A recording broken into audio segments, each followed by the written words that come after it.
noite, povo amado do Papirando. Muito bem-vindos a mais um Papirando, um encontro onde a ideia é falar da palavra de Deus e das implicações dela na nossa vida. Muito obrigado pela presença de todos. Juliano, meu amado, boa noite. Seja muito bem-vindo. Muito agradecido pela tua presença fiel. Sabe que eu amo tu. Né? Então, muito obrigado pela presença de todos. Erson chegando também. Como é que tá o som? Tá bom? Se tiver ruim, alguém avisa, faz favor. Como é que vamos? Molhados nesse dia. Grande Erson. Molhados nesse dia chuvoso que chove, não molha e fica meio úmido, né? Tem mais umidade do que chuva. Boa noite, Erson. Que bom. Mas chuva de bênçãos, que sejam chuvas de bênçãos, né? É período propício para isso, né? Tanto pela primavera quanto pelo mês de setembro, o negócio é chuva. Grande Leandro, meu amado amigo, como é que vamos, Leandro? E o auxílio para aquelas cestinhas do Dia das Crianças começaram a chegar, Leandro. Amanhã a gente vai cobrar e vai buscar divulgar mais essa ação tua aí para a gente montar os kitzinhos para distribuir para as crianças lá. Meus amados, estamos então nas cartas da prisão, Efésios. A ideia hoje era capítulos 4, 5 e 6, mas conforme eu já falei para alguns, né, em particular, a carta de Efésios é uma carta muito difícil, mas no sentido gostoso da palavra difícil, porque ela é tão completa, ela é tão sistemática, ela é tão complementar que é difícil tu não comentar sobre algumas coisas, é difícil tu passar por outras ou não ir a fundo naquilo que ele está dizendo ali, naquilo que ele está nos informando. Então hoje, quem olhou o título, não sei como é que aparece para vocês, hoje nós vamos nos apegar ao capítulo 4, tá? Porque ele espichou bastante aqui comigo fazendo, e aí nós teríamos que correr para fazer os 5 e os 6, que também são capítulos importantes, que tem coisas que devem ressaltadas, então vamos deixar os 5 e 6 para o próximo encontro, vamos espichar um encontro a mais em Efésios, acho que vai valer a pena. Boa noite, meu amado Vilela, tá chegando, meu líder de homens. Muito obrigado e honrado pela tua presença, tá? Então, vamos começar nosso Papirando, que é esse encontro, como eu já tinha falado, né? Onde a gente vai falar um pouquinho sobre a palavra de Deus, sobre as coisas que cercam aquela palavra, sobre informações que estão além daquilo ali, algumas dicas e algumas coisas que eles querem dizer, algo que está por trás da mensagem, né? Na ideia de incentivar a leitura, de municiar para a leitura, para tirar dúvidas e para aplicar essa palavra na nossa vida. Efésios, inclusive, é muito boa nisso. Ela tem uma boa parte teórica, um bom embasamento do porquê das coisas, mas também ela tem uma série de aplicações práticas e pontos práticos que Paulo vai nos descrever. Então vamos começar aqui. A gente começou a falar sobre as cartas da prisão e chegamos em Éfeso, né? A primeira parte nos informa o que Deus fez por nós. Qual era o plano do Pai, né? O que ele queria, qual era o intento de Deus conosco, igreja. Diz que o Filho, por autoridade, não por primazia, ou seja, porque é dele toda a autoridade, e é por isso que ele é o cabeça da igreja, não porque ele veio primeiro, porque senão ele poderia ser substituído se fosse esse o critério. Mas ele é o cabeça por autoridade. Exousia é a palavra usada lá. É autoridade total e plena. É autoridade com direito e com poder de exercê-la. Também fala sobre que forma age o Espírito Santo na nossa vida. Né? É o que a gente viu até o capítulo 3. Revela sobre a salvação pela graça, a unidade entre todos. Fala também sobre o ministério de Paulo e nos mostra o tipo de oração que o Paulo fazia. E essa é algo bem interessante. Uma oração de total rendição, uma oração de total entrega. Né? Tudo bem-vindo, minha mãe está assistindo aí, um beijão. Hein? E uma oração de graças ao Pai. Né? Ele sempre vai dando graças ao Pai. Mas também de pedidos sublimes e extremamente fortes. E aqui é que é bom a gente prestar atenção, porque Paulo não pede nada material, não pede nada terreno, não pede nada palpável, mas tudo o que ele pede na sua oração vai refletir na nossa vida e vai refletir aqui na terra. Então, quando nós tivermos todo o discernimento, estarmos vazios de nós, estarmos completamente cheios de Deus, isso vai refletir na terra, isso vai refletir nas pessoas ao nosso redor, isso vai refletir na forma como a gente age aqui e como a gente recebe as coisas, como a gente entrega as coisas. Então, tudo que Paulo pede, apesar de ser estritamente espiritual, reflete na nossa vida material. Esse é o tipo de oração que ele faz. Né? Apesar de pedir algo plenamente espiritual, implica em coisas terrenas que são importantes para a nossa vida. No capítulo 4, então, que é a proposta de hoje, a gente começa a parte prática realmente da carta. A carta, lembram vocês? Eu falei lá no início do nosso último encontro, a carta é dividida em 2 períodos. O primeiro período mais teológico e o segundo período mais prático. Esse segundo período subdividido em 2 partes. A primeira parte, aquilo que a gente precisa fazer a partir daquilo que agora a gente conhece. A segunda parte fala um pouco sobre batalha espiritual, o que ela acontece, como é que a gente deve combater. Então, aqui, a palavra, a partir daqui, da carta de Efésios, né, a partir do capítulo 4, é andar. A gente vai ver andar. A gente deve estar andando, a gente deve seguir. Então, Paulo vai sempre se referir a esse movimento. A partir daquilo que a gente conhece, a partir daquilo que a gente recebeu, daquilo que a gente entende, a gente vai ver bem essa parte, ele nos convoca a ir, a andar, a seguir nesse caminho. O caminho que é Cristo.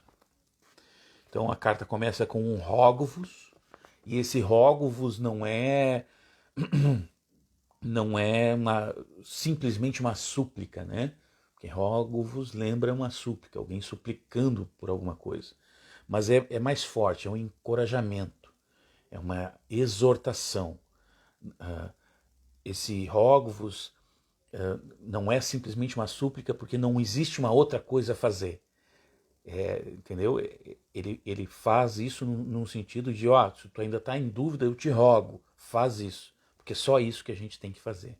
Então é bem interessante essa colocação do Paulo, porque à medida que a gente vai lendo, a gente vê que Deus podia exigir, Deus podia determinar, Deus podia falar assim, façam isso, mas Paulo é muito bom nisso em nos lembrar que Deus ele prefere pedir no sentido de entrega, de voluntário, no sentido de que a gente queira partir nessa direção, sabe? Então, esse rogo-vos é bem importante a gente prestar atenção que é nesse sentido, de uma entrega voluntária, apesar de ser o único caminho que a gente tem que seguir.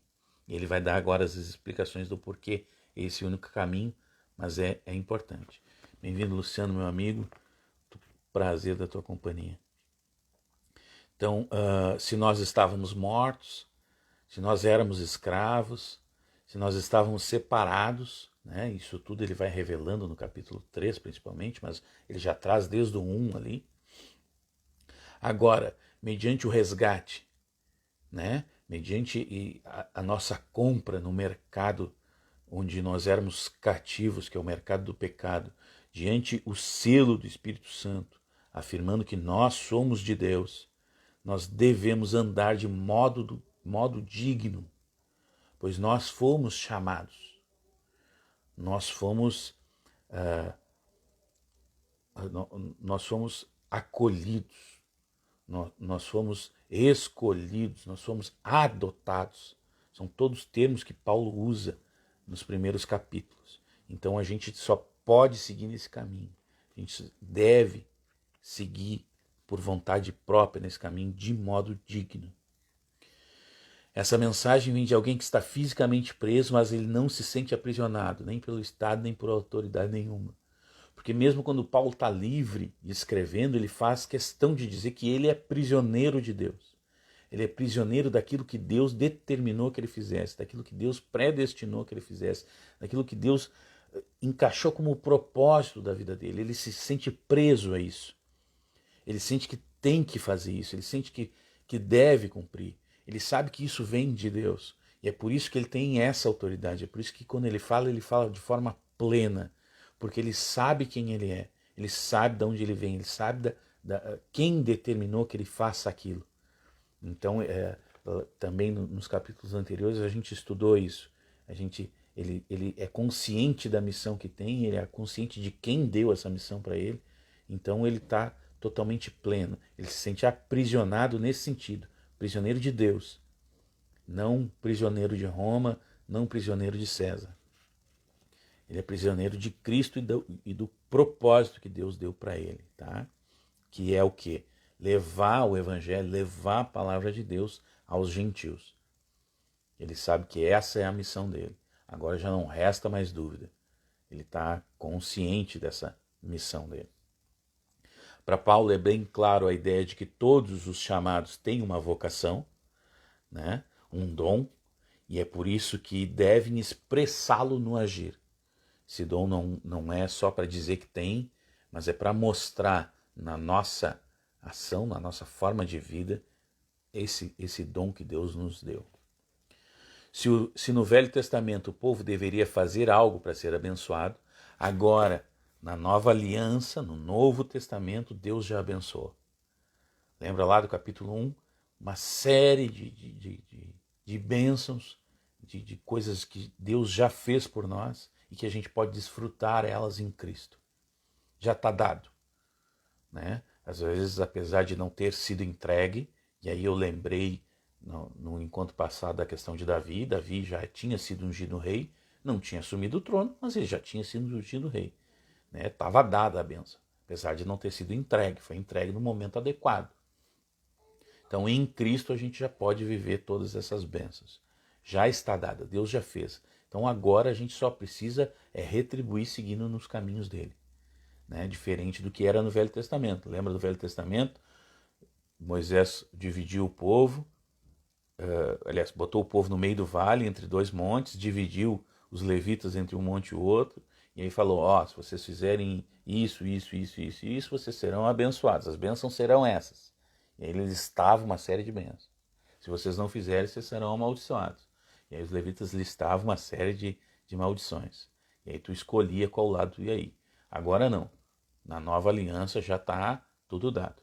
Deus já entregou. Agora a gente, por gratidão, por entrega, por compreensão, a gente segue nos caminhos dele. E é isso que Paulo vem trazendo aqui nesse Rógofos. Paulo inicia o capítulo, então, falando sobre unidade.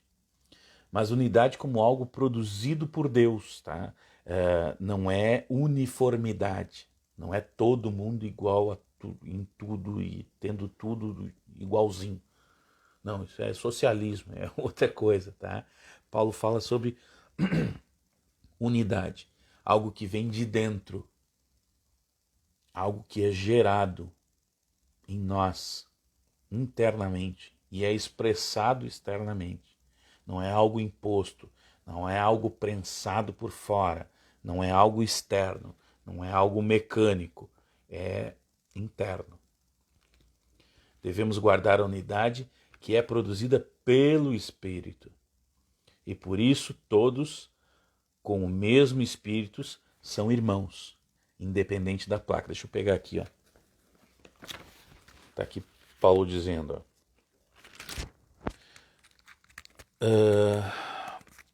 No versículo 3. Procurando guardar a unidade do Espírito pelo vínculo da paz. Ou seja, a unidade é do Espírito, é Ele que gera. A gente precisa procurar guardar isso com os irmãos. E quem são os irmãos? São aqueles que têm o mesmo Espírito. Por isso que é independente da placa.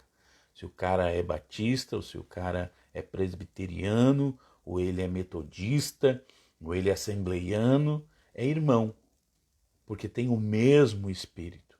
Daqui a pouquinho a gente vai ver um pouquinho mais sobre isso, né? Sobre essa necessidade de ter o mesmo Espírito, mas tendo o mesmo Espírito, gera unidade, gera então essa irmandade, e é nossa obrigação manter isso.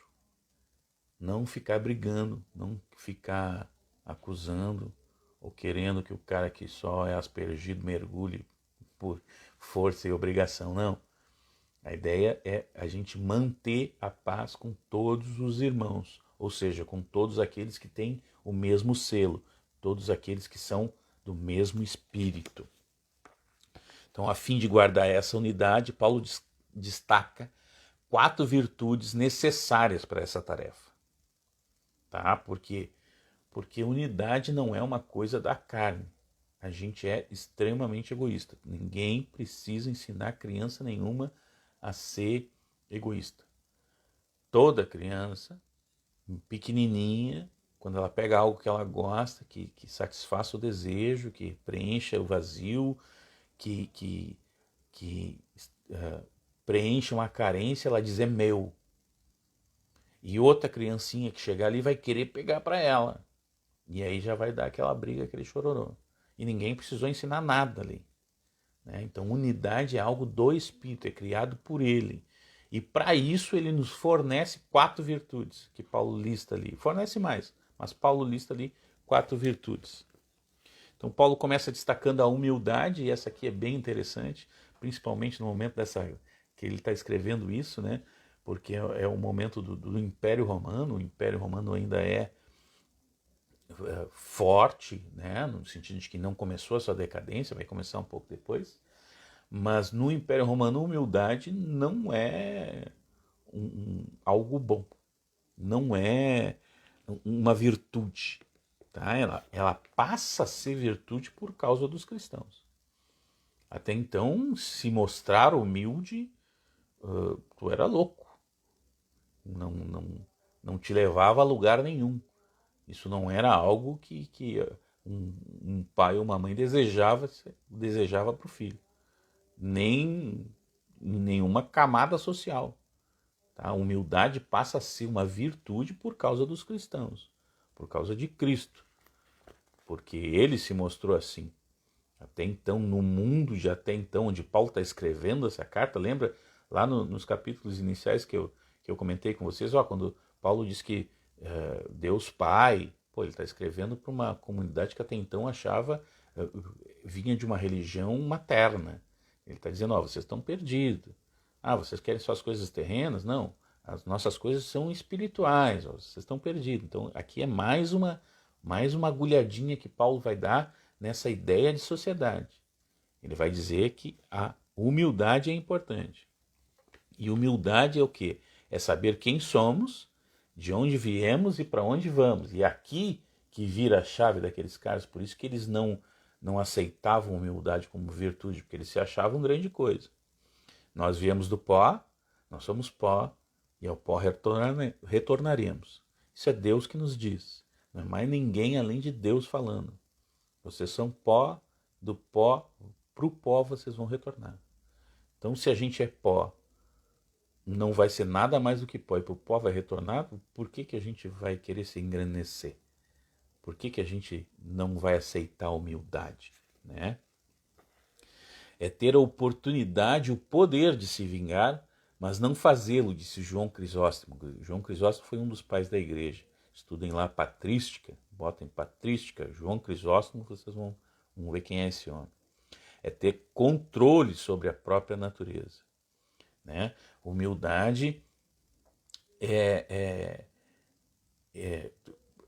como é que a gente vai saber? Assim, a gente já, quando tu é humilde, tu jamais te sentirá humilhado. Ninguém é capaz de te humilhar, porque tu já é humilde. Ou seja, tu é vazio do teu ego. Tem eu não vou me lembrar, pesquisando para trazer, tem um pastor muito famoso inglês. Eu não vou me lembrar agora o nome dele. Mas ele foi o cara que levou as missões para a Índia. Foi nessa situação que ele foi reconhecido. E aí um dia o governo britânico resolveu dar uma medalha lá para ele qualquer, né? E aí chamou ele, estava lá uma série de dignatários, de homens importantes, e aí um dos caras que não gostava muito dele, disse assim, ué, esse cara aqui vai ganhar a medalha, isso na frente dele, né? Aquela coisa de lords, e bem típica de hierarquia inglesa, né? Disse, mas esse cara aqui não é o sapateiro, o filho do sapateiro, não é sapateiro? Ele perguntou, esse cara não é sapateiro? E aí esse pastor disse, não, não, não, eu sou auxiliar de sapateiro. Eu nunca cheguei a me formar totalmente na profissão. Ou seja, era um cara humilde. Tu não podia humilhar aquele cara. Ele já sabia quem ele era. Ele sabia que tudo que ele era em Cristo. Então, não tem como tu humilhar um cara assim, né? Aquele soberbo achou que ia dizer ou que ele ia se defender, ou que não é verdade. Não, ele disse, não sou nem sapateiro, cara. Eu sou auxiliar do sapateiro. Eu nem cheguei a concluir isso aí. Então isso é um exemplo de humildade. Como Jesus disse, e também palavras de Deus, né? Eu gosto sempre de lembrar, digamos assim, né? Que Jesus é Deus, porque às vezes a gente tem certos bloqueios, assim, né? A gente não leva em consideração que quando Jesus fala é Deus falando, né? Parece que a gente fica meio melindroso, assim. Então é sempre bom lembrar, palavras de Deus. Aprendei de mim, que sou manso e humilde. São palavras dele. Só sendo cheio do Espírito para manifestar esses frutos que são tão estranhos à carne, né? A mansidão e humildade não são próprios de quem é carnal. A outra virtude, então, é mansidão. E mansidão não é omissão ou incapacidade, não é o corno manso, que não faz nada porque se omite ou porque é incapaz. Não é essa a ideia, tá? É muito pelo contrário. Mansidão se dá quando nós somos lentos em insistir em nossos direitos, mas com um propósito, com um porquê. Não é só por ser lento, não. Lembra de Abraão com Ló, quando começa a ter aquela briga ali entre os pastores deles, porque o rebanho está crescendo, de ambos está crescendo tanto que começa a faltar pastos. Abraão é o líder da caravana. Abraão é o cara abençoado. Eles estão ali porque Abraão foi chamado. Mas Abraão vai e diz assim, mansamente vai dizer assim, Ló, escolhe o lado que tu quer ir. Tu escolhe um lado e eu vou para o outro, sem problema nenhum. Isso é um exemplo de mansidão. Quer ver outro exemplo de mansidão? Paulo, quando ele é preso em Filipos, num primeiro momento, não sei se é alertado pelo Espírito ou não sei qual era a razão dele, mas num primeiro momento ele não fala que ele é romano. E por causa disso ele é açoitado. Ele é açoitado e preso. Preso com cadeias nas pernas, né? Tanto que no outro dia, quando iam soltar ele na moita, ele disse, não. Eu sou romano, agora vocês vão chamar os caras aqui e esses caras publicamente vão nos pedir desculpa e vão nos libertar. Tudo com um propósito, né? Graças a essa ação dele, o líder da prisão né? Foi o carcereiro, ele foi convertido, ele e a família dele se tornaram, junto com a vendedora de púrpura, os primeiros cristãos ali daquela cidade, daquela importante cidade. Então, com um propósito, a gente é tardio a exigir os nossos direitos. Isso é mansidão. Moisés também era um grande exemplo de mansidão. Os caras iam lá, confrontavam ele dizia, ó, tranquilo, cara, Deus vai escolher. Uma vez que Corá foi lá confrontar ele com mais um monte de gente, disse, nego, amanhã a gente vem aqui e Deus escolhe. Se for tu, vão morrer todo mundo natural, e aí eu caio fora. Se for eu, algo de extraordinário vai acontecer e a terra vai engolir vocês. E foi o que aconteceu. A terra se abriu e engoliu os caras tudo. Então, exemplo de mansidão, né? Ele podia já na hora fazer um escarcéu, podia dizer, eu que libertei vocês, eu que mando, papapá. Mas não, ele se segurou com um propósito. É não responder insulto com insulto, ameaça com ameaça. É aquela parte do Sermão do Monte em que Deus diz para a gente orar por aqueles que nos perseguem, para que a gente ame os nossos inimigos. Isso é mansidão, esse exemplo de mansidão. Paulo acrescenta a essa lista a longanimidade. No grego, macrotimia. Macro de maior e timia de ânimo. É um ânimo longo. Tinha um pastor que falava assim, um ânimo longo, uma paciência espichada. Sabe aquela história de pavio curto? Eu sou assim porque eu sou explosivo, eu sou sanguíneo, eu sou não sei o quê. Isso é falta de espírito, cara.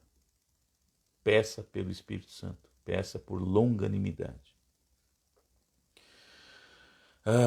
E essa paciência alongada, deixa eu me ajeitar um pouquinho aqui, é com as pessoas, tá? Não só com circunstâncias, é principalmente com as pessoas. Sabe aquela pessoa que tem o poder de te irritar e que faz de tudo para te irritar? É essa pessoa que tem que dar o testemunho da tua paciência. Porque apesar de ter o poder, apesar dela ter feito de tudo, ela não te irritou. Aí ela vai dizer, fulano é paciente. Fruto do Espírito, longanimidade. E por último, Paulo traz o suportando em amor. E essa aqui também é bem bacana, que o suportar aqui não é aguentar. Né? Às vezes a gente acha assim, aquele cara é chato. Mas ele é irmão, né? Eu tenho que aguentar ele, eu tenho que tolerar ele, eu tenho que suportar, porque Paulo diz lá, suportando em amor. Mas não, a ideia do suportando aqui, essa palavra que foi traduzida como suportando, é de uma mulher grávida que mantém o feto, que conduz esse feto, que leva esse feto, que alimenta, que prepara, que protege, né, que conserva, que sustenta. O suportando é de suporte, é de sustento, é de manter, né, é de prover o que falta ao outro em amor. O que falta em amadurecimento, o que falta em conhecimento de Cristo, o que falta em entendimento, suportar ele desta forma, dando o suporte, dando o apoio, dando a base necessária, né, em amor, para que ele evolua. Essa é a ideia aqui de suportando, né? Então, por saber que somos incapazes de gerar a unidade, né, entre nós entre nós, por nós mesmos, não iríamos gerar essa unidade, que é o que a gente vê no mundo não cristão, né? A gente tem hierarquias, a gente tem agrupamentos de interesse, mas nunca vê unidade. A gente vê às vezes até uniformidade, mas unidade não. Paulo nos pede para conservar a unidade que é criada pelo Espírito. E para isso ele cita esses gomos do fruto do Espírito Santo em nós. Depois de falar então das virtudes que são necessárias para manter essa unidade, Paulo vai falar sobre os fundamentos dessa unidade.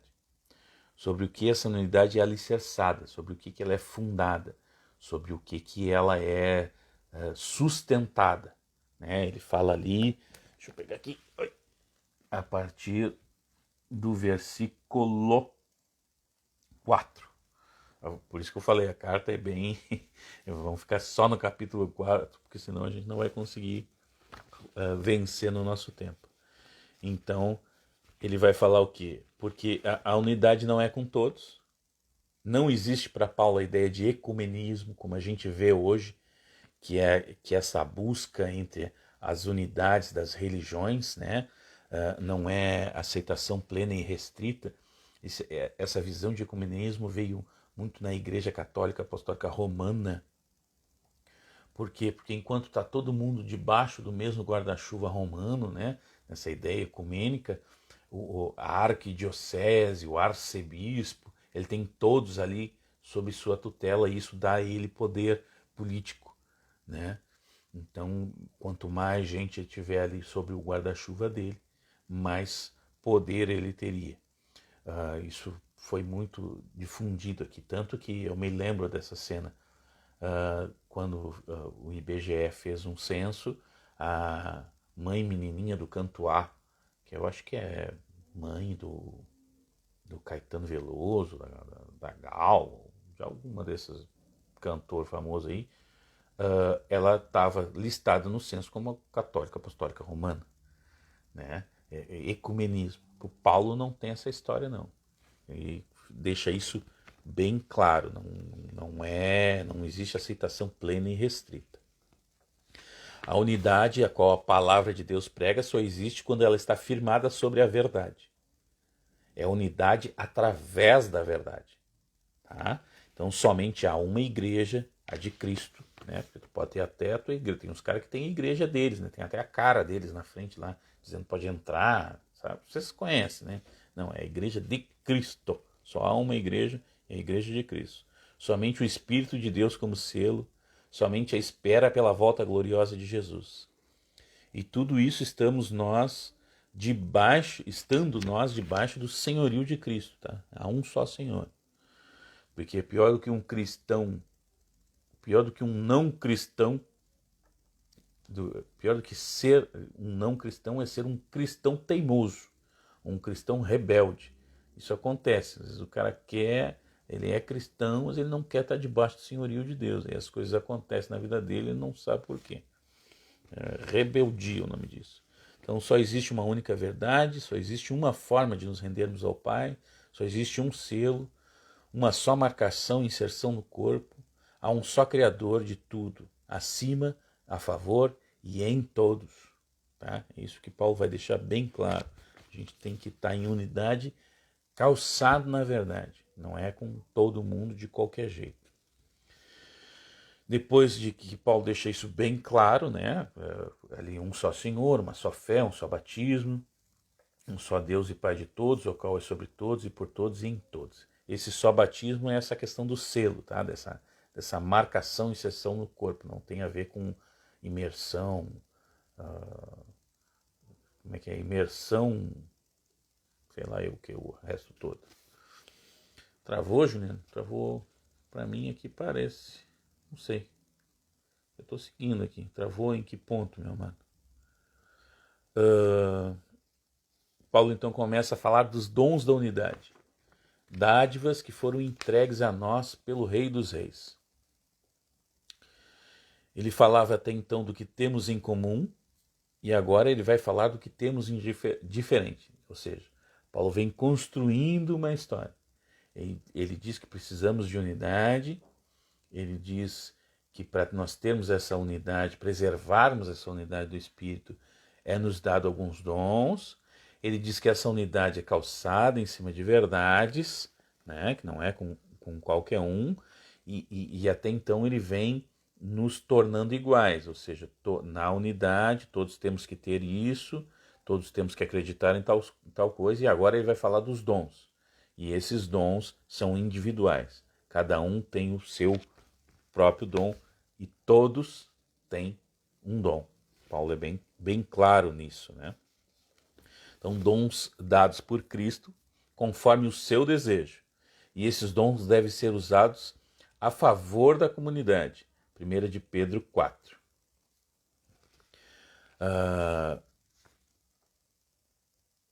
Bom, tá. O Juliano botou ali que foi a internet dele que caiu. Então vai ficar gravado lá, Juliano. Na dúvida tu vê. Mas nós estávamos na sequência ali da carta, agora vamos começar a falar dos dons. Paulo evocando a mensagem do Salmo 68, depois dá uma lidinha no Salmo 68 lá, para você entender essa linguagem que Paulo está usando, por que Paulo está usando. Ele fala numa linguagem militar que, para quem vivia no Império Romano naquela época, fazia muito sentido. Eu estou falando ali do versículo, deixa eu te dizer aqui, ó. Aquele que desce, a partir do 9 ali. Ora, ele subiu, que é senão que também antes tinha descido as partes mais baixas da terra. Aliás, desculpa, versículo 8, começa no 8. Pelo que diz, subindo ao alto, levou o cativo o cativeiro e deu dons aos homens. Né? E aí do 8 em diante ali. Então, ele está usando essa linguagem militar, porque assim, Roma vivia muito em cima das suas conquistas militares, né, da expansão do seu império. Então um general ele partia em direção a uma terra selvagem, ou uma terra que já era de domínio, mas que estava sendo atacada por grupos selvagens, e aí ele tinha uma vitória lá. Ele conquistava um terreno novo, ele derrotava o inimigo, algo do gênero. E aí ele vinha de novo para Roma. Nessa vinda, ele vinha para celebrar o seu triunfo. A ideia de triunfo vem daí. Tá? O que era esse triunfo? Era um desfile militar. Então vinha o general, né, à frente do seu exército, vitorioso, com posses, com pose, com toda a pompa, com toda a garra, né? Vinha junto dele o seu exército, também vitorioso, para ser saudado pelo povo romano. O povo romano achava isso incrível, esse poder militar de Roma, né? E atrás dele vinham os derrotados, aqueles que foram combatidos e perderam. E como é que eles vinham? Eles vinham sujos, eles vinham acorrentados e eles vinham nus. Por quê? Para representar total submissão, total entrega, total falta de poder. Então eles estavam ali à mostra, entregues, realmente cativos. E atrás desses escravos, né, muitos seriam vendidos escravos, alguns seriam mortos depois desse desfile, né, e a multidão jogando coisas nele. Quem vê filmes que retratam esse período romano, ou já viu alguma coisa, vai se aperceber disso. E vai topar com essa cena, né? Então aqueles escravos eram vaiados e era arremessado legumes e tomate podre, esse tipo de coisa assim neles, tá? E depois disso, atrás deles vinham os despojos, ou seja, todo aquele tesouro, toda aquela riqueza que foi retirada daquele povo, do povo derrotado. E aí vinham tudo em carroças. Em algumas dessas carroças tinham soldados que iam jogando parte desses despojos à plateia, as pessoas que estavam ali na volta, né? Então, isso é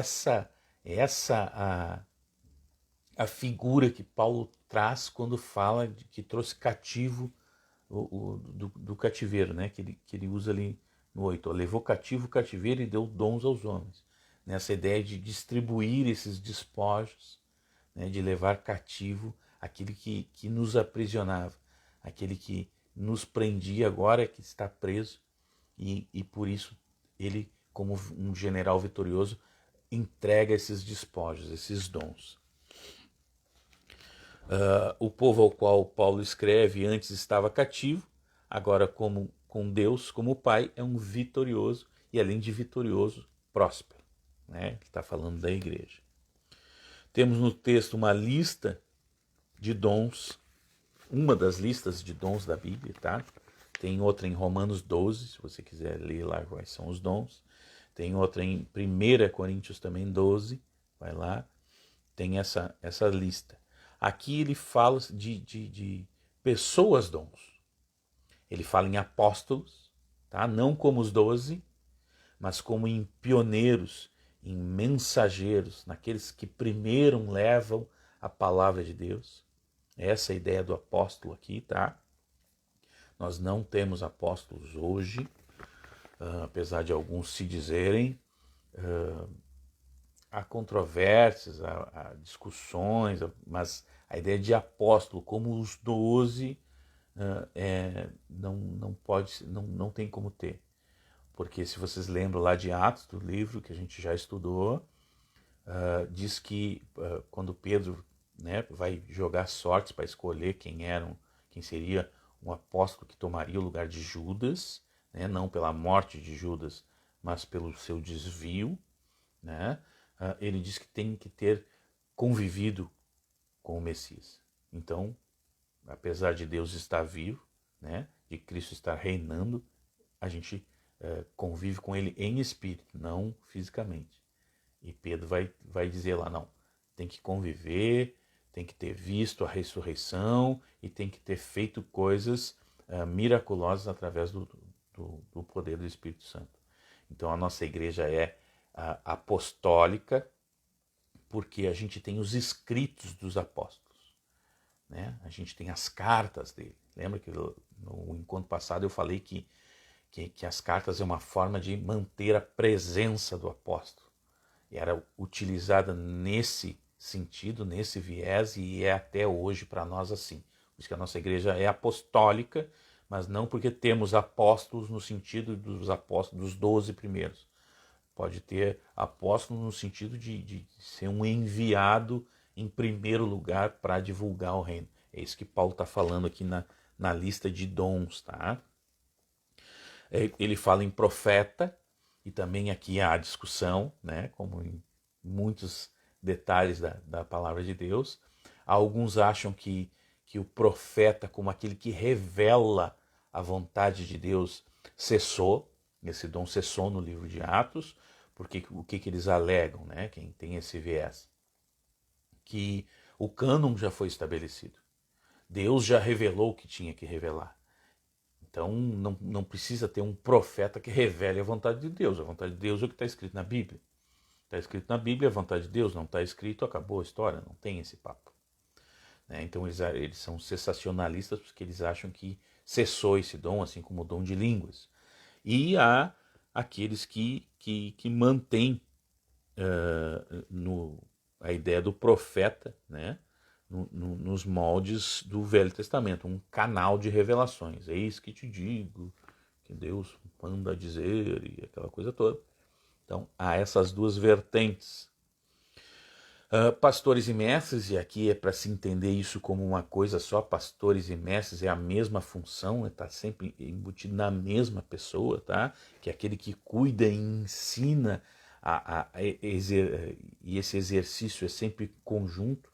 Não tem como o cara só cuidar sem ensinar num caminho correto, e não tem como tu ensinar sem despertar um zelo, um cuidado por aquela pessoa. Então, pastores e mestres é uma coisa junta, em conjunto, é a mesma pessoa com esses dons, dois dons. E os evangelistas, que são aqueles que possuem uma habilidade especial para propagar o reino de Deus. É o cara que tu fala, sei lá, de batata e ele acaba falando sobre Cristo na cruz e acaba arrastando as pessoas para dentro da igreja. É um dom assim muito lindo de se ver atuando, porque é incrível mesmo. A capacidade de não só de convencimento, tá? Mas a capacidade de levar essa palavra, de aproximar, de conduzir. A gente pode estudar técnicas, a gente pode carregar pulseirinha com as coresinhas para saber o que falar, treinar e fazer e acontecer. Pode, é possível fazer isso, é possível a gente se desenvolver nessa área. Mas vai chegar uma hora que tu precisa ter o dom. Porque se o cara saiu do teu script, se o cara saiu daquele roteiro que tu pré-determinou para chegar ali, tu vai dar uma engasgada. E o evangelista não engasga. O cara tem realmente um dom para levar a palavra de Deus, tá? Todos esses dons não retiram de nós a obrigação de levar a palavra de Deus até os confins da terra. Não retiram de nós a obrigação de edificar, de exortar e de confortar, que seria a ideia de profecia, né? Não retira de nós a ideia de ter a atenção, de dar orientação para as pessoas, tá? Principalmente de falar de Deus para todo mundo. Não é porque existem pessoas que Deus capacita nessas áreas que a gente precisa se tornar o agente secreto de Cristo. Ninguém nem sabe que a gente é cristão. Não. A gente precisa evangelizar no sentido de falar, de dar o testemunho, de falar de como Deus mudou a nossa vida, de falar para aqueles que estão, de alguma forma, desesperançados, que existe um Deus, que existe um Pai que é capaz de salvá-lo, de resgatá-lo. A gente precisa exortar os irmãos, a gente precisa corrigi-los, a gente precisa incentivá-los, a gente precisa, como é que diz ali, confortar, né? Da mesma forma que a gente precisa cuidar um dos outros, a gente precisa abraçar, que a gente precisa perguntar se está bem, se a gente precisa ser solícito, né, disposto. Da mesma forma que a gente precisa orientar, desculpa, tá vendo algo de errado, tá sentindo o irmão tá errado, tá sentindo falta do irmão, é também a nossa obrigação, mesmo tendo essas pessoas dons citadas aqui, pessoas capacitadas pelo Espírito Santo. Elas têm essa missão de usar esses dons, né, a favor de todo o corpo, mas isso não isenta o corpo também de executá-los. Esses e todos os outros dons foram dados para o aprimoramento dos santos. O bom uso é sempre dado ao coletivo, ou seja, não adianta o cara querer usar, sei lá, o dom de pastor e mestre só para trabalhar no comércio e conseguir convencer as pessoas a comprar, sei lá, carro usado. Não. A ideia do dom é usar a favor do próximo, com a comunidade, para crescimento. O dom é irrevogável, ninguém vai te tirar. Que sentido? Assim, vocês acham que Hitler não tinha um dom de persuasão? Você acha que Hitler não tinha um dom de angariar pessoas e fazer essas pessoas comprarem uma ideia e conduzi-las e de liderá-las? Claro que tinha. Porque isso é um dom e isso é dado por Deus. Ele usou para o mal esse dom. Ele usou num caminho ruim. Ele usou isso de forma contrária ao proposto. Mas era um dom. É irrevogável. O dom de Deus só faz sentido, só é plenamente utilizado quando é a favor dos santos, para crescimento, para edificação do corpo. Isso a gente precisa estar atento, né, ao coletivo. Todo crente possui um dom espiritual, uma capacitação dada pelo Pai, tá, para a edificação da igreja. Não é um talento, tá? O cara tem talento para, sei lá, tocar piano. Beleza. Mas não tem um dom de louvar. Porque ele pode ser muito bom músico, mas isso não quer dizer que ele está usando aquele dom, aquele talento dele para louvar a Deus. Louvar a Deus é outra história, não é só cantar. Né? Vamos louvar a Deus, aí levanta os músicos, toca uma música e a gente canta junto. Não, isso não é louvar. A gente pode cantar sem louvar e pode louvar cantando muito mal. Eu já vi umas histórias assim, as pessoas assim, que louvavam cantando muito mal, mas louvava Deus de uma forma assim que tu via que aquilo ali era um louvor, né?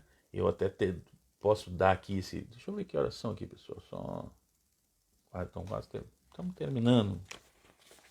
Mais ou menos, vou dar uma apurada aqui. Mas eu posso dar esse testemunho na nossa igreja lá. Nunca que eu precisei de uma palavra de Deus, ou que eu falei, eu entrei na igreja precisando realmente de um abraço do pai, ou do carinho do pai, ou de orientação do pai, que não foi na hora do louvor, ali, sabe? Com aquela pegada que os meninos têm, todos eles têm ali, né? Cada um de uma forma, mas louvar é diferente de só cantar, de só levantar as mãos. E isso é um dom. Não, é essa a diferença entre dom e um talento, tá? Vamos dar uma apurada aqui que eu vi que já é tarde. Então, novamente, atenção, pois a palavra traduzida por aperfeiçoar passa a ideia de consertar a rede, né? Os dons são usados para aperfeiçoar os santos, e essa palavra traduzida como aperfeiçoar é no sentido de consertar a rede, de botar uma tala, de unir aquilo que estava quebrado, de aproximar facções rivais. Essa é a ideia. Os dons são dados para reparar as brechas. Novamente a ideia de que só temos e mantemos a unidade através da ação do Espírito Santo, através do poder de Deus, da ação de Deus no meio de nós, é que a gente consegue realmente manter a unidade. Por isso que a gente vê, às vezes, algumas igrejas que se fragmentam. Quando tu vai ver, o Espírito Santo já não estava ali mais há algum tempo. Isso é um fenômeno muito comum na Europa, tem acontecido. Nos Estados Unidos tem as chamadas dead churches, são igrejas mortas, né, imensos templos, que já não são mais igrejas. E aí tu vai pesquisar a história dessa igreja, tu vai ver que o Espírito Santo já vinha sendo deixado de lado até que tudo morreu, porque sem a presença do Espírito não há unidade. Então a intenção não é separar um clero com esse dom, né? Aquelas pessoas são especiais, não é isso. A ideia é que através dessas pessoas dons, todos desenvolvam, cresçam e proclamem o evangelho do nosso Senhor. Então não é só para o evangelista falar de Deus, é para todo mundo. E para isso Deus vai usar um evangelista que é para nos mostrar, para nos ensinar, para nos cativar, para nos levar para esse lado. Paulo nos fala de 4 objetivos a atingirmos através da unidade desses dons. Né? No versículo 13, você pode acompanhar aí, pode anotar para depois tirar suas dúvidas. Maturidade espiritual, a semelhança de Cristo. Esse é o nosso alvo, ser um reflexo de Cristo, né? Ser corpo e ter o Cristo como nosso cabeça. É isso que a unidade promove, é isso que esses dons devem promover, é isso que a gente precisa buscar com essas pessoas, desenvolver isso. Maturidade espiritual, semelhança de Cristo. No versículo 14 ele fala sobre a estabilidade espiritual, isso é muito importante, principalmente no período como a gente tá vivendo agora. Para qualquer coisa não nos derrube, ou então que a gente não se deslumbre com qualquer novidade.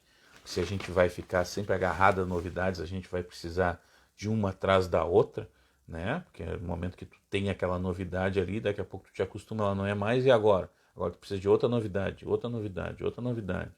Aí daqui a pouco vai virar essas bagunças que a gente vê aí. No versículo 15, seguir a verdade em amor, isso é muito importante, porque verdade sem amor, ela se torna brutalidade. Tu dizer a verdade sem amor, tu está sendo bruto, tu não está sendo verdadeiro. E tu ter o amor sem verdade é hipocrisia. Porque tu ama, tu não fala nada de errado, não. Tu está sendo hipócrita. Então é verdade em amor, tá? Versículo 15. No versículo 16, cooperação espiritual. Todos nós temos uma função, todos nós temos um papel no corpo. Do maior ao menor, todas as partes trabalham junto. Então, por isso que Paulo usa bem essa questão do corpo. Ou seja, a mão só funciona quando todas as falanges dos dedos e os nervos e os tendões e a pele e tudo mais está funcionando. O menor ossinho aqui faz diferença, porque senão vai causar transtorno. Então todo mundo tem um dom, todo mundo tem um papel, ninguém é dispensável, ninguém é menor do que o outro, ninguém pobrezinho, não.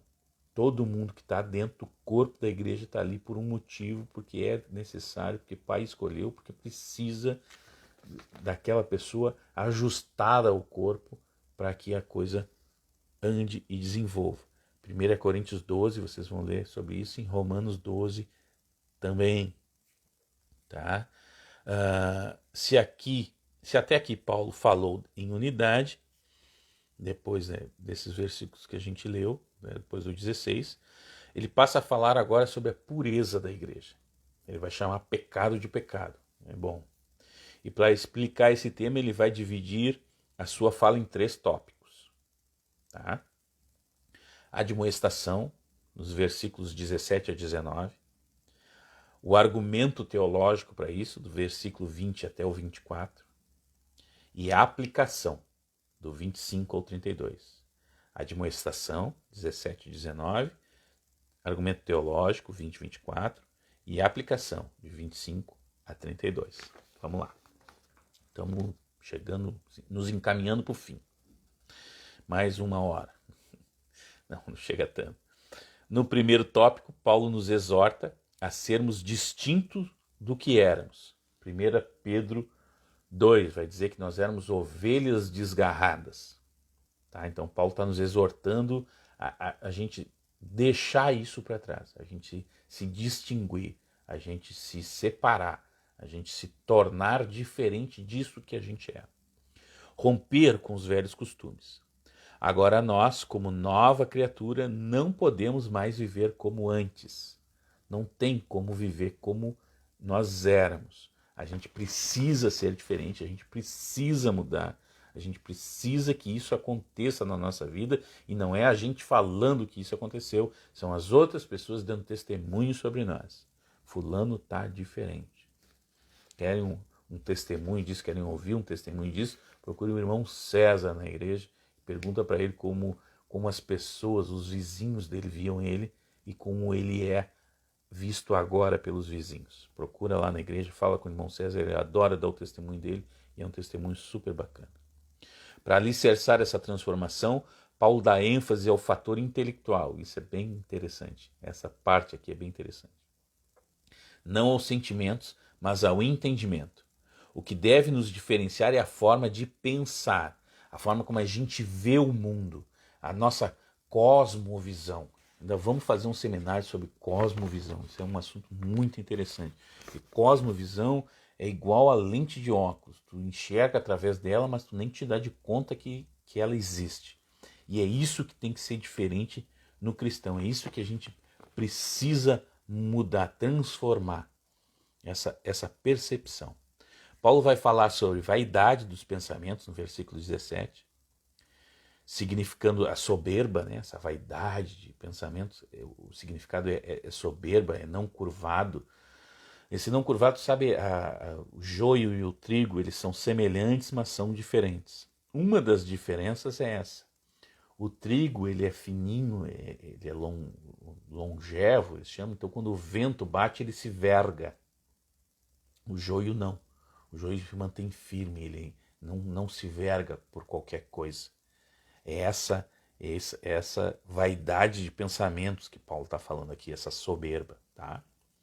Ele fala ainda no versículo 18 de entendimento obscurecido. Então é vaidade de pensamento, é de entendimento obscurecido, ou seja, a gente não entende que existe um mundo espiritual, que os nossos atos têm uma consequência espiritual, que as nossas palavras têm uma consequência espiritual, e que Cristo foi bem claro quando ele disse que os nossos sentimentos têm uma consequência espiritual também.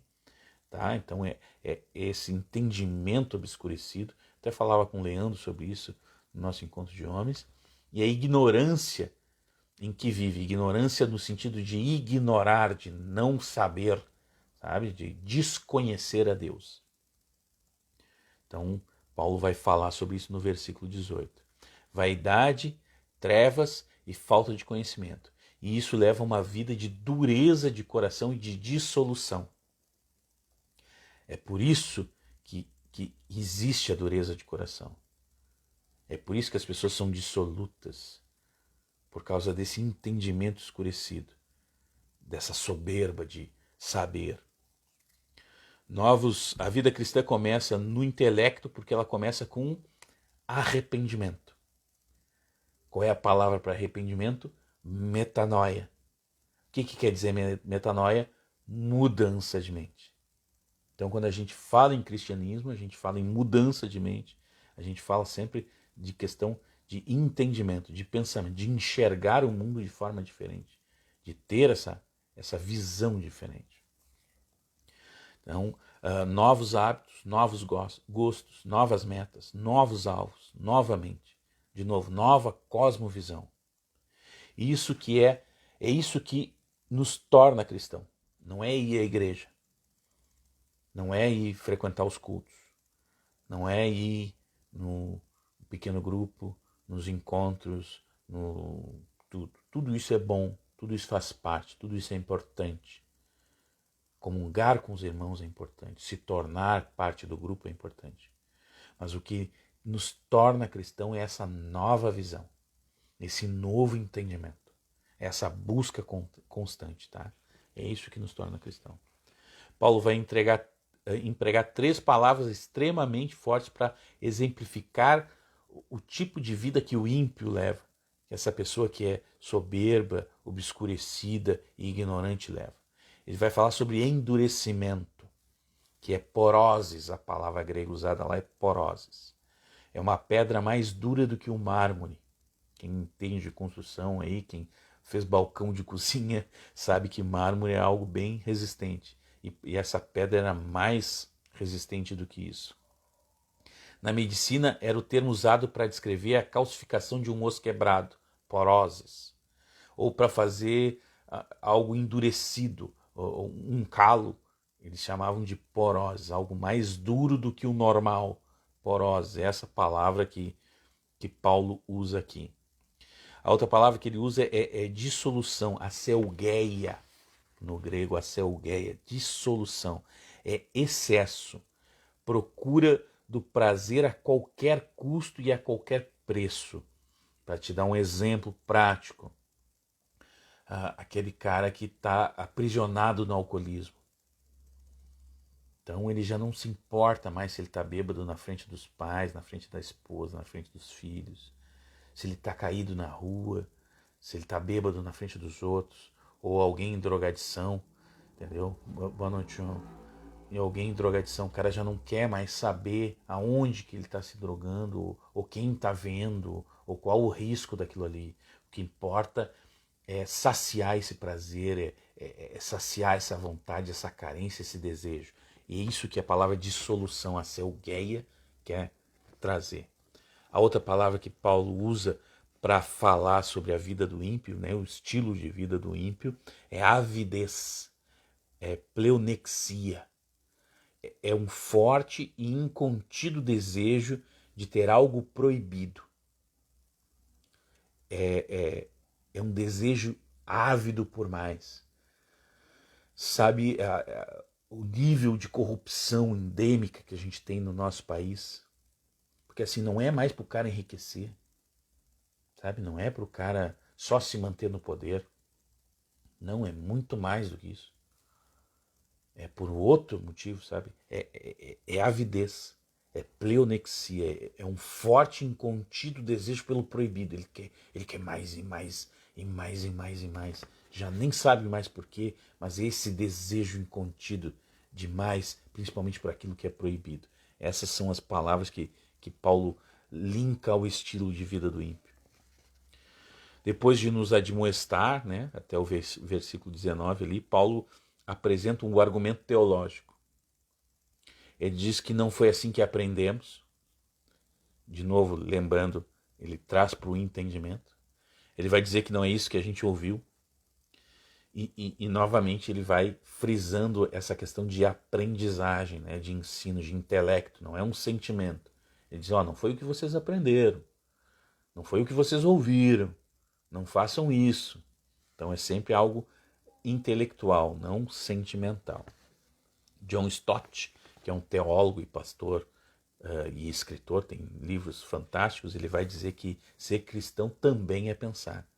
né? Às vezes a gente tem a ideia de que ser cristão é sentir, eu preciso sentir o Espírito Santo e eu preciso estar conectado nesse sentimento. É bacana isso, é importante isso. Mas cristão também faz parte do entendimento, do pensamento, do pensar, do transformar a nossa forma de viver e de ver o mundo. E é nesse despertar de entendimento que a gente deve nos dar de conta de algo que pode passar despercebido nesse texto. Nós aprendemos a Cristo. Não sei se vocês repararam, deixa eu pegar aqui, abrir aqui para ler onde Paulo está falando aqui. Ó. No versículo 20 diz assim, mas vós não aprendestes assim a Cristo. Uma leitura rápida a gente pode passar despercebido por este detalhe, porque esse não é sobre Cristo. Vocês aprenderam sobre Cristo, vocês aprenderam sobre Cristo tal coisa. Não, aprenderam a Cristo. Ou seja, aprendemos num sentido relacional, mais do que apenas teórico, porque ao contrário de qualquer outro que tenha vivido há muito tempo atrás, Cristo vive. Nosso irmão está vivo e ele reina ao lado do Pai. Isso a gente precisa ter sempre em mente. Cristo não é igual ao Lázaro. Lázaro ressuscitou e depois morreu. Cristo não morreu. Ele ascendeu. E ele vai voltar para reinar aqui. Sabe? Ele está vivo. E é por isso que a gente aprende a Cristo e não sobre Cristo. Tem uma diferença.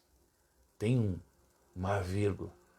Tem algo que a gente precisa se perceber. Ser cristão é mais do que ter informações sobre Jesus, pois ele é a substância, o conteúdo que a gente precisa saber. Ele é o mestre. Lembra que Paulo falou assim, não foi o que vocês ouviram, né? É ele que é Cristo quem nos ensina. E ele é o ambiente do conhecimento. A gente aprende isso em Jesus, é o que Paulo está nos falando. Lembra que a gente, lá no início, vocês têm todas as bênçãos espirituais em Cristo. Então todo cristão, ele por exemplo, todo cristão, falando aqui da nossa igreja, ele é um cidadão rio-grandino, rio-grandense brasileiro, mas também é um cidadão de Cristo. A gente tem essa posição também. Então ele é a substância, o mestre e o ambiente de conhecimento. Essa é a grande diferença. Aprender a Cristo é despir as vestes do velho homem, mergulhá-las no sangue do Cordeiro e vesti-las novamente. E quando a gente veste essas vestes alvejadas no sangue do Cordeiro, a gente fica não só limpo por fora, mas também por dentro, que é onde importa a gente ser limpo, por dentro, tá? Num processo continuado, sempre, e até a gente se tornar a semelhança do varão. Lembra lá que a gente leu anterior? Esse é o objetivo, a gente se tornar parecido a Cristo. Paulo então entra no último tópico, né, falando sobre pecados. Lembra? Deixa eu refrisar aqui: admoestação, argumentação teológica e agora a aplicação. Tá? Ele vai falar sobre esses pecados e vai dizer que esses pecados são pecados, né, diretamente ligados aos relacionamentos. Isso a gente vai ver, tem outras listas de pecados também na palavra de Deus, mas esses pecados ligados ao relacionamento são muito, muito fortes para Paulo. Em todas as listas de pecados, os ligados ao relacionamento têm destaque, pois aquilo que nos afasta ou nos impede de termos um relacionamento saudável, tende a ser pecado. Tá? Lembra que Deus sempre nos quer em comunidade. Nós representamos um Deus que é uma comunidade, Pai, Filho e Espírito Santo. Então a gente precisa estar em comunidade. A autoridade de Deus vai estar sempre onde estiverem 2 ou 3, comunidade. A igreja é uma comunidade de pessoas do mesmo espírito. Então essa ideia dessas coisas que atrapalham essa vivência em comunidade, elas tendem a ser pecados, mesmo que quando estiverem certas. Tá? Paulo vai alertar sobre a mentira. Afinal, o pai da mentira é o diabo. E se vivemos em mentira, nós somos o quê? Filhos dele. Né? Somos filhos da mentira, o pai da mentira é o diabo, nós somos filhos dele. E não de Deus. Lembra do Ananias? Lá no início da igreja, ele mentiu e Deus já cortou ele ali. Para mostrar que isso realmente tem uma forte influência. Porque como é que tu vai estar em unidade, como é que tu vai estar em convivência se não há verdade? Se tudo é uma mentira, se não há confiança, né? Se não há confiança no matrimônio, se não há confiança entre pai e filho, como é que teu filho vai te procurar para te falar alguma coisa se ele não confia em ti? Como é que tu vai falar alguma coisa para teu filho ou para tua esposa se tu não confia neles? Né? Então, a mentira é algo grave, é um pecado porque ela atrapalha o nosso relacionamento. E nessa parte do texto, o bom é que Paulo ele aponta o erro, mas ele aponta a solução também, né? Ele nos dá uma direção, como é que é, um feedback positivo, que os caras gostam de falar, né? Feedback positivo, uma crítica construtiva. Então, Paulo vai dizer, não é para mentir, né? É para falar a verdade, falar em amor. Lembra que a gente comentou antes? Verdade sem amor é brutalidade. Falar a verdade em amor. E não basta somente parar e mudar de hábito. Se faz necessária a transformação, a mudança de rota, a conversão, o arrependimento. Tá? Zacarias 8:16. Quer estudar um pouquinho mais sobre isso? Vai lá nesse texto. Zacarias 8 vai falar sobre isso. Falar a verdade em amor, falar dessa mudança de rota. A gente vivia com mentira, agora a gente vai converger. E a ideia é do arrependimento. Ainda revela-nos que existem dois tipos de ira, né? A ira justa e a ira injusta. E o cuidado deve ser tomado para entender justamente essa diferença, né? Porque tem horas que Paulo diz irai-vos, e depois ele diz mas não durmam sobre a ira, não transformem-se. Paulo, para aí, do que tu está falando? Está falando, desfalando? Não, existem dois tipos de ira, tá? Nós temos que ter ira, nós precisamos ter ira contra o pecado, contra o que é errado, contra a idolatria, contra o mal. Se a gente não, se essas coisas, se nós nos deparamos com essas coisas e não nos iramos, não ficamos bravos, não ficamos revoltados, não nos sentimos mal com essas coisas, algo de errado tem conosco, sabe? Paulo, quando estava em Atenas e viu aquele monte de ídolos, ele se irou com aquilo. Não saiu chutando, não saiu quebrando, não é ignorância, é em amor, lembra da história do em amor? Mas gerou nele aquela revolta sobre aquilo ali, tanto que ele foi falar sobre o Deus único e verdadeiro. Né? Em outras oportunidades também ele passou por situações semelhantes. Chegou numa cidade e achavam que ele era os deuses gregos, Apolo e Zeus, e eles rasgaram as vestes, sabe, num sinal de extremo desgosto. Então essas coisas têm que nos causar ira. Essa é uma ira boa, né? Mas para falar sobre a ira injusta, Paulo utiliza 3 aspectos para nos alertar sobre o limite.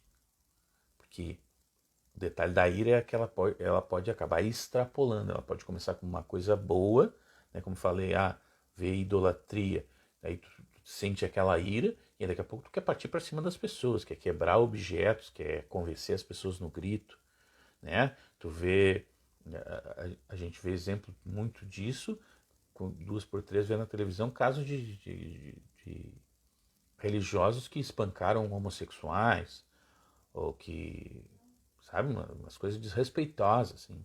Uma vez eu vi um vídeo de um monte de crente que foi atrapalhar um culto de origem africana, não me lembro aonde, na rua, né? Chegar e chutar o que eles estavam pondo ali e agredir ostensivamente. Não é isso. Isso tá passando do limite. A ira passou do limite aí. Paulo então vai estabelecer esse limite em 3 aspectos: não pecar, uma ira cheia de caprichos, de vaidades impura, desgovernada, pecaminosa, entendeu? Nesse sentido. Não guardar, ou seja, permanecer no coração, não permitir que crie raiz de amargura. E raiz de amargura corrói, corrompe, se agarra de uma forma que está sempre te trazendo a ira de novo para ti. Não guarda a ira no teu coração. E não dar lugar, que o diabo aproveita a brecha do teu temperamento. Tá? Então, para contaminar a pessoa, a explosão do temperamento sempre deixa estilhaço. Às vezes o cara diz, não, eu vou lá, explodo, e aí depois para mim fica tudo legal, eu perdoo, eu fico, tá, mas tu explodiu, cara, com ira. Isso é uma granada de fragmentação. Quem serviu aí vai saber do que eu tô falando, sabe? Deixa estilhaço, né? Pega nas pessoas. Então tu pode estar muito bem, mas as pessoas na tua volta estão tudo estilhaçadas, sabe? Então não dá lugar, não dá brecha para o diabo te usar dessa forma. Ou então o contrário, o cara guarda, cria raiz de amargura, guarda, daqui a pouco ele implode, sabe? Daqui a pouco ele cai na depressão, daqui a pouco dá um problema, daqui a pouco dá um curto-circuito no cara. A gente não pode dar brecha. Mentira, ira, e agora Paulo vai falar sobre furto. Tá? E furtar é apropriar-se indebitamente do que não é seu. Roubar é o mesmo, só que com violência. Tem essa diferença entre furtar e roubar. Isso inclui objetos e todo o restante, tá? Sentimentos, tempo, informação, tudo isso é roubo. Sabe, um produto vendido com propaganda enganosa é roubo. Colar na prova é roubo. Não dar atenção para aqueles que te pedem é roubo. Não só trabalhar se o patrão tá te olhando é roubo. Sabe? Só pagar o mínimo pro cara, porque é o mínimo que eu tenho que pagar, podendo pagar mais, é roubo. Tudo isso é roubo, tá? Desperdício é roubo, sabe? Tem muita coisa que não é só pegar dinheiro. Não, tem muita coisa que é roubo. A gente precisa se antenar nessas coisas, porque essas coisas não são dignas dos cristãos. E aí Paulo vai dizer o seguinte, ó, agora que a gente parou de furtar, né, porque ele está falando para crente, ele está falando igual eu aqui, que acho que você leu o capítulo 4 e já sabe ele de cor, porque faz 15 dias que tu está lendo isso aí, tem que saber de cor o capítulo 4, né? Então ele diz, agora que a gente parou de furtar, a gente deve ser generoso com os nossos ganhos. E aí, de novo, não é só dinheiro, é com o nosso tempo, é com a nossa qualidade, é com a nossa vontade, é com o nosso investimento, com o nosso carinho. Prover ao próximo com mais do que é esperado em qualquer situação. Então, o cara queria 10 minutos da tua atenção, tu dá 20. Né? É esse tipo de situação. E por último, Paulo nos pede para termos atenção com as nossas palavras, com aquilo que dizemos, e assim plantamos. Aquilo que a gente fala é uma semente, a gente planta isso no íntimo dos que nos ouvem, a gente planta isso em nós mesmos, e a gente planta isso principalmente no mundo espiritual. E olha, no mundo espiritual é uma terra extremamente fértil, tá? A palavra que Paulo usa aqui, nessa questão de plantar, no original ela significa podre, pútrida. Então Paulo está dizendo, você não plante coisa podre, porque vai nascer podridão. Não plante coisas ruins, porque vai nascer coisa ruim. É isso que Paulo está querendo dizer. Devemos ter atenção às nossas palavras. Como seguidores de Cristo, não podemos ter em nossos lábios palavras levianas, imorais, frívolas ou azedas. Se for para dizer qualquer coisa nesse sentido, levianamente, imoral, frívolo, azeda, fecha uma traca, meu amado. É isso que Paulo está dizendo, tá? É a palavra de Deus, não é eu, tá?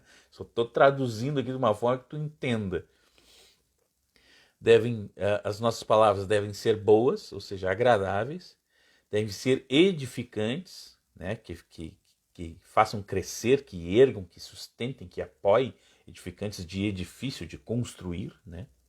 devem ser necessárias, ou seja, que ajude a resolver, que indique um caminho, que aponte uma solução, que encorajem, né? Deve ser sempre transmissora de graça, ou seja, que leva na direção do Pai.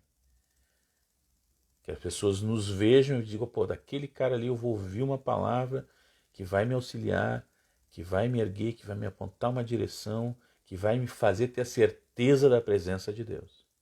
É isso que a gente precisa significar na vida das pessoas. E não aquele, pô, lá vem aquele reclamão.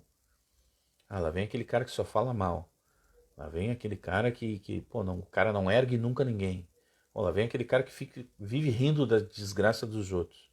Sabe? Eu conheço gente assim, é complicado. Devemos possuir a sabedoria na comunicação, nos reflexos dessa comunicação para os relacionamentos. Tá? Se nós temos um coração habitado pelo Espírito Santo de Deus, o que vem dali tem que sair pela nossa boca e precisa refletir isso. Lembra quando Cristo estava caminhando, os fariseus acusaram eles, por que vocês estão comendo aí sem lavar as mãos, sem fazer o ritual de purificação das mãos e coisa e tal. E aí Cristo diz assim, o que entra não faz mal o que sai, porque o que sai do coração. Então se no nosso coração habita o Espírito Santo de Deus, o que sai da nossa boca tem que refletir isso. É simples assim.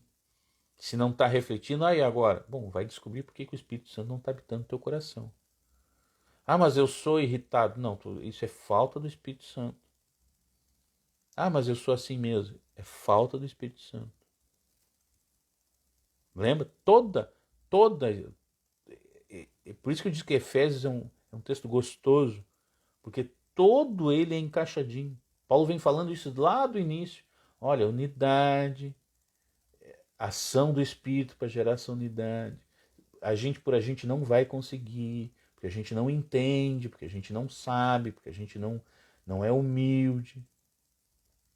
Ou seja, precisa do Espírito para ter unidade, precisa do Espírito para usar o dom na direção correta, precisa do Espírito para erguer as pessoas, precisa do Espírito Santo para converter o nosso entendimento, metanoia, pensem de forma diferente. Por último, Paulo fala de mais alguns pecados. A cólera, que é a fúria apaixonada, sabe? Aquela braveza empolgante do cara. Cólera. A ira, que é uma hostilidade constante, né? O cara tá sempre irado, sempre bravo, lembra? Raiz de amargura, aquela coisa toda. Gritaria, né? A perda do controle emocional. Blasfêmia, falar mal difamando as pessoas.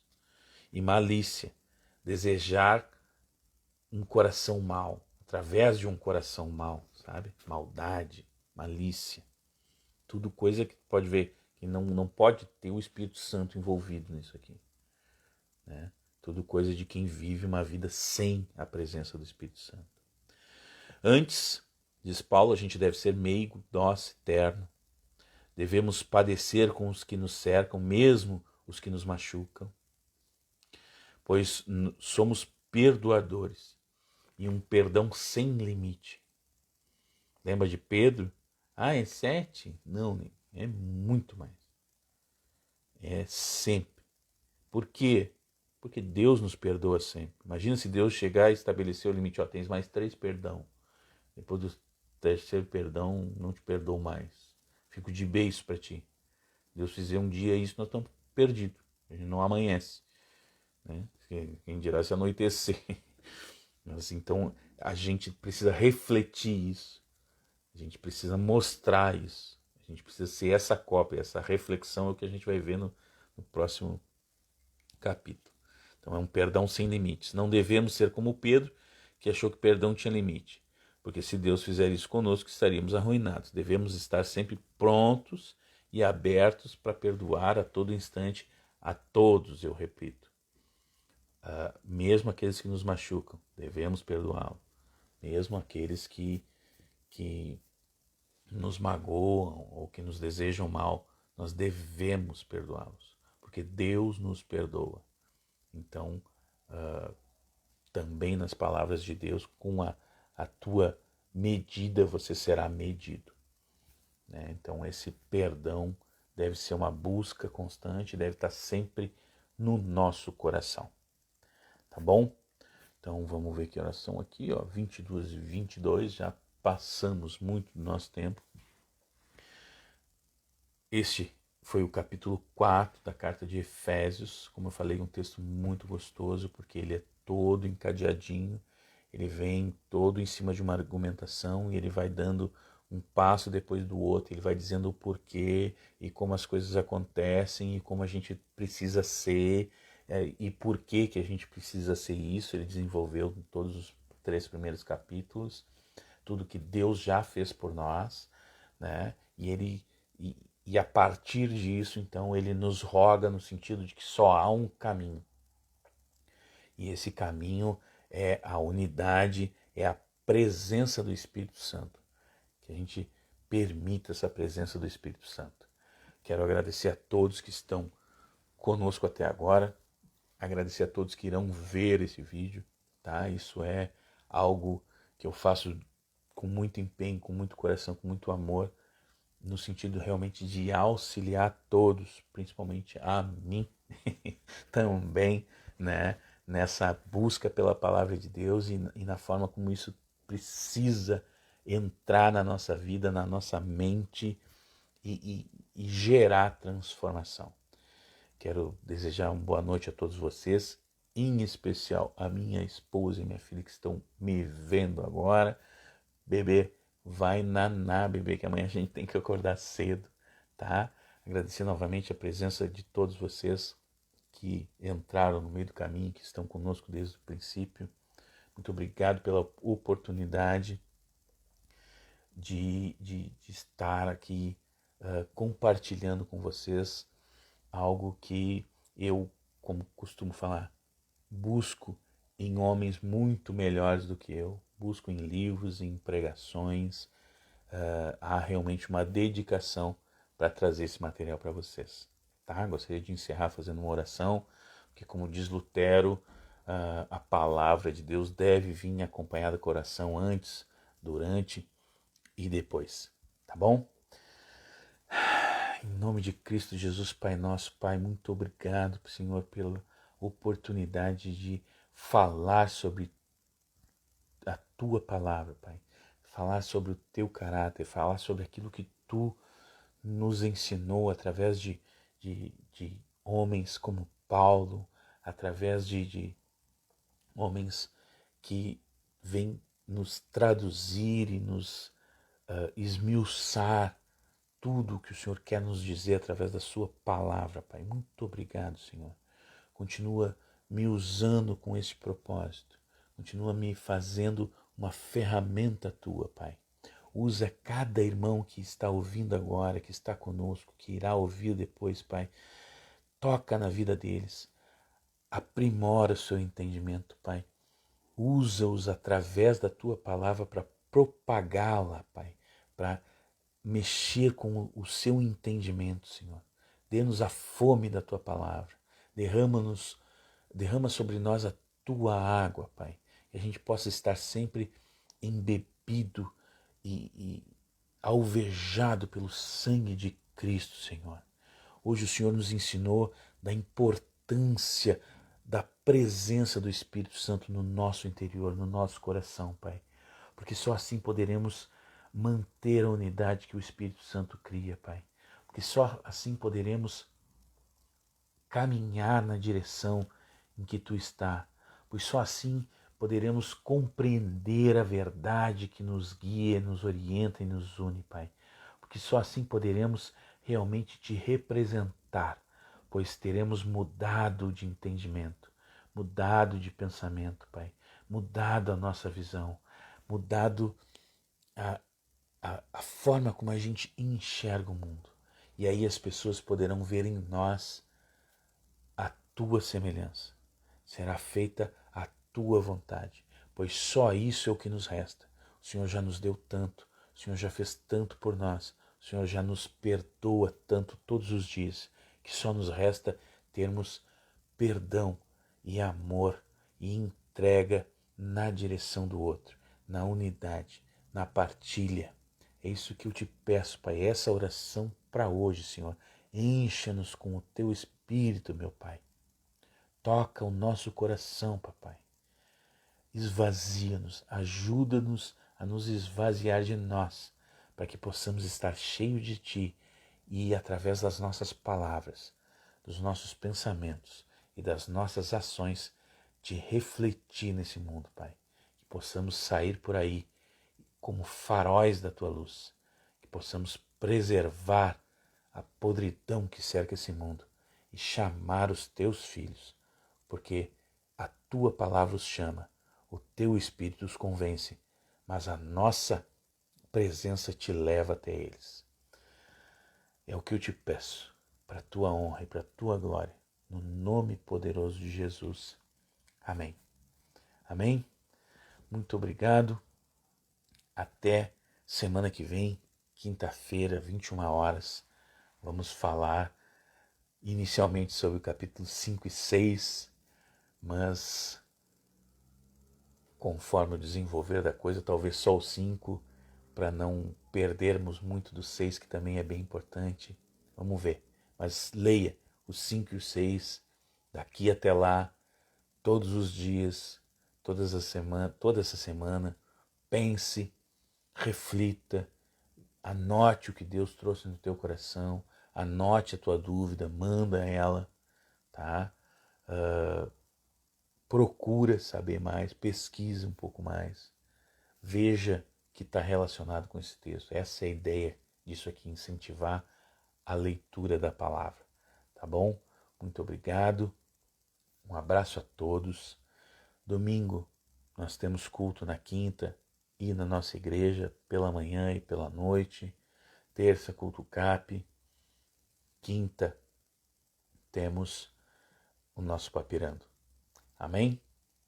Até lá, até uma próxima e fiquem com Deus.